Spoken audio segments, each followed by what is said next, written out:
La dynamique de ces deux clubs est relativement similaire puisque Nantes est allé gagner à Nice, c'est une grosse surprise, et que Rennes est allé corriger le Havre 5-1 avec des buts à l'appel, une équipe d'Habib Beye qui a vraiment montré les dents en Normandie.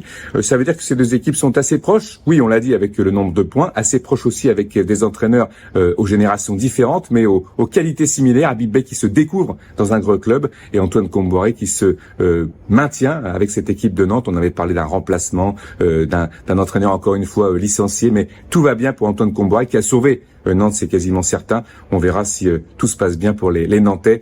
Malgré tout, je vois cette équipe de Rennes l'emporter.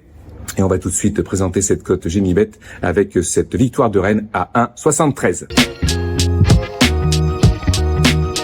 N'oublions pas également que cette équipe de Nantes a un match en retard contre le Paris Saint-Germain. C'est à noter parce que c'est vrai que le Paris Saint-Germain est invaincu. Le PSG fait vraiment une saison exceptionnelle, hein, on le sait, avec ses exploits européens répétés. Mais Nantes veut certainement l'emporter pour également avoir son petit bouquet de fleurs médiatiques en cas de victoire. C'est important, il y a 3 points en jeu, on ne sait jamais. En tous les cas, je vous l'ai dit, hein, le FC Nantes d'Antoine Kombouaré est sur une bonne dynamique avec cette victoire acquise à Nice, cette victoire d'Habib Beye également au Havre. Mais je pense que Nantes a les moyens de gêner un petit peu Rennes, malgré la victoire des Rennais dont je vous ai parlé tout à l'heure. Nantes qui va marquer au moins une fois. La cote est à 1,34.